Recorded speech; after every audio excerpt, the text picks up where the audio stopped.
సుప్రీంకోర్టుకు amicus Curie ఇచ్చిన నివేదికలో సంచలన విషయాలు బయటపడ్డాయి. మన దేశంలో మొత్తం 28 మంది ముఖ్యమంత్రులుంటే వారిలో 14 మందిపై తీవ్రమైన ఆరోపణలతో క్రిమినల్ కేసులు ఉన్నాయి. రేవంత్ పై అత్యధికంగా 89 కేసులు ఉన్నాయి. అలాగే వెస్ట్ బెంగాల్ సీఎం సువేందు అధికారిపై 29 కేసులు ఉన్నాయి. ఆంధ్రప్రదేశ్ ముఖ్యమంత్రి చంద్రబాబుపై 19, అలాగే కర్ణాటక ముఖ్యమంత్రి డికే శివకుమార్ పై 19 కేసులు. దాంతోపాటు లోక్సభలో మొత్తం 251 మంది ఎంపీలు, రాజ్యసభలో 75 మంది ఎంపీలపై కూడా కేసులు ఉన్నాయి. దేశవ్యాప్తంగా చూస్తే ఎంపీలు, ఎమ్మెల్యేలపై మొత్తం పెండింగ్ కేసులు 4192. సార్, ఈ అమికస్ క్యూరీ అఫిడవిట్ చాలా షాకింగ్ గా ఉంది సార్. 14 మంది సీఎంల మీద. దాంట్లో కొద్దిగా ఎగ్జాగరేషన్ కూడా ఆలోచించకూడదు. ప్రజలకు రాజకీయ వ్యవస్థ పైన, ప్రజాస్వామిక వ్యవస్థ పైన విశ్వాసం పోవద్దు. ఈ క్రిమినల్ కేసులు అంటే ఇప్పుడు చంద్రబాబు నాయుడు క్రిమినల్ కేసులను, రేవంత్ రెడ్డి క్రిమినల్ కేసుల్ని మనం ఏ దృక్కోణం చూడాలి? దే ఆర్ మెనీ కేసెస్ పొలిటీషియన్ల పైన ఉన్నవి, పొలిటికలీ మోటివేటెడ్ కేసెస్ ఉంటాయి. నిజంగానే ఇప్పుడు చంద్రబాబు నాయుడు మీద మర్డర్ కేసు పెట్టిందంటే మనం ఒప్పుకోగలమా? చంద్రబాబు నాయుడు పైన ఏదైనా విమర్శించవచ్చు, కానీ చంద్రబాబు నాయుడు, రేవంత్ రెడ్డి మర్డర్లు చేయిస్తారా? చేయించారు కదా. కానీ కేసులు ఎందుకు పెడతారంటే పొలిటికల్ రైవల్స్ పెడుతుంటారు. సీతారాం యేచూరి ఒకసారి ప్రెస్ కాన్ఫరెన్స్ లో చెప్పాడు ఓపెన్ గానే, నా పైన అటెంప్ట్ మర్డర్ కేసు ఉంది, నేనెవరన్నా చంపడానికి ప్రయత్నం చేశానా అని. అటెంప్ట్ మర్డర్ కేసు ఉంది ఆయన మీద. అట్లనే కేసులు పెడుతుంటారు, ఎందుకంటే పొలిటికల్లీ మోటివేటెడ్ కేసెస్ ఇవన్నీ.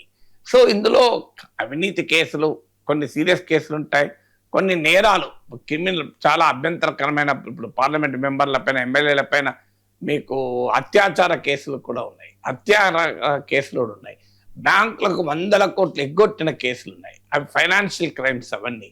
సో పెద్ద ఎత్తున అవినీతి కేసులు ఉన్నాయి. వాటిని మనం ఖచ్చితంగా సీరియస్గా తీసుకోవాలి. మిగతా ఈ పొలిటికల్ యాక్టివిటీలో భాగంగా కేసులు పెడుతుంటారు. పొలిటికల్ యాక్టివిటీలో భాగంగా ఇప్పుడు ప్రతిపక్షంలో ఉన్నప్పుడు ఏదో నిరసన చెప్తారు, ఆ నిరసన చెప్పినందుకు కేసు పెడతారు. సో అందువల్ల ఆ పొలిటికల్ కేసెస్ను రియల్ క్రిమినల్ కేసును సెపరేట్ చేయాలి. లేకపోతే ఈ నెంబర్ చూసి మన ముఖ్యమంత్రులంతా దొంగలు, నేరస్తులు అనుకునే ప్రమాదం ఉంటుంది. అది సరైనటువంటి దృక్పథం కాదు. అయితే బట్ ఇవి కూడా సీరియస్ కేసులు అన్నమాట నిజం. దీని కొరకు అందులో సుప్రీంకోర్టు అందుకే దీన్ని త్వరితగతిన పూర్తి చేయాలని. ఎందుకంటే ఒక క్రిమినల్ని నిజంగా హత్యా నేరం చేశాడు, అతను మన ఎంపీగా 20 ఏళ్ళు ఉంచుకుంటే, ముఖ్యమంత్రిగా ఉంచుకుంటే, రేపు తర్వాత అతను నిజమే క్రిమినల్ నిరూపించబడితే ఏంటి పరిస్థితి? ఏంటి అంటే దేశంలో చట్టం ఏంటి?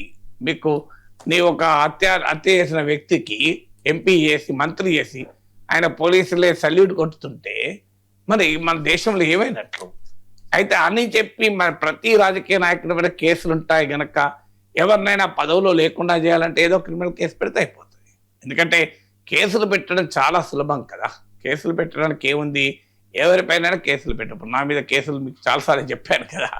సో కులాల మధ్య చిచ్చు పెట్టాడు, అల్లర్లు సృష్టించాడు, ప్రజా జీవితాన్ని అల్లకల్లోలం చేశాడు, పబ్లిక్ ఆర్డర్ డిస్టర్బ్ చేశాడు అని కులం అని ప్రస్తావించని నా మీద పెట్టారు కేసులు. ఏముంటాయి? ఇట్లాంటి కేసులు పెడతారు.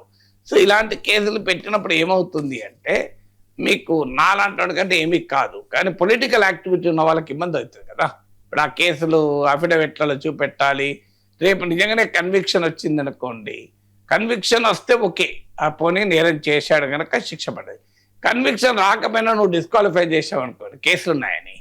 సో ఎవరినైనా డిస్క్వాలిఫై చేయొచ్చు. ఎవరినైనా పోటీ పెట్టద్దు అనుకుంటే, ఇదో నల్లలు సృష్టించాడు, కులాలను చిచ్చు పెట్టాడు, మతాల మారణ హోమాన్ని సృష్టించాలనుకున్నాడు, సమాజ జీవితాన్ని అల్లకల్లోలం చేయాలనుకుంటున్నాడు అని చెప్పి కేసు పెట్టేస్తాడు అనుకోండి. లేదు ఈయన దిమాగి నక్సల్, ఈయన అర్బన్ నక్సల్, ఈయన దేశద్రోహి అని కేసు పెట్టేసాడు అనుకోండి, అతను నామినేషనే రాదు. ఇక అది ఇంకా ప్రమాదకరం కదా దేశంలో. ఇక దేశంలో ఏ ప్రతిపక్ష నాయకుడు పోటీ చేయలేడు. అధికారంలో ఉన్న వాళ్ళు అలా చేయగలుగుతారు. అందువల్ల ఇక్కడ బ్యాలెన్స్ ఉండాలి. ప్రతి కేసు ఉంది కదా, అది క్రిమినల్ కేసు కదా అని చెప్పి అతన్ని పోటీకి అనౌరు చేస్తే ఆ ప్రమాదం ఉంటుంది మన రాజకీయ వ్యవస్థలో. అని చెప్పి కేసులు ఏళ్ల తరబడి సాగదీస్తే ఒక నేరస్తుడు మన ప్రజాప్రతినిధిగా, మన నాయకుడిగా, మనను పాలించేవారుగా ఉండే ప్రమాదం ఉంటుంది. ఈ రెండింటి మధ్య బ్యాలెన్స్ చేయాలి అంటే సుప్రీంకోర్టు చెప్పినట్లు ఈ కేసులు త్వరితగతిన పరిష్కారం కావాలి. నేరస్తులా కాదా తేలిపోవాలి. అన్ఫార్చునేట్లీ అది తేలకుండా మన వ్యవస్థలో ఉన్న లోపాలను, లొసుగులను ఉపయోగించుకోవడం కావచ్చు, చాలా ముందు జాగ్రత్తగా అసలు ఎలాంటి నేరం చేయని వ్యక్తి శిక్ష పడకూడదనే మన న్యాయ సూత్రాల వల్ల కావచ్చు, అనేక రకాల ఇన్ఫ్లుయెన్సెస్ వల్ల కావచ్చు, కేసులు ప్రొలాంగ్ అవుతూనే ఉంటాయి ఇలా. అందువల్ల ఇలాంటి వార్తలు అప్పుడప్పుడు మనం చూస్తుంటాం, నవ్వుకొని ఊరుకుంటాం, ఇది సహజం కదా అని అనుకుంటాం.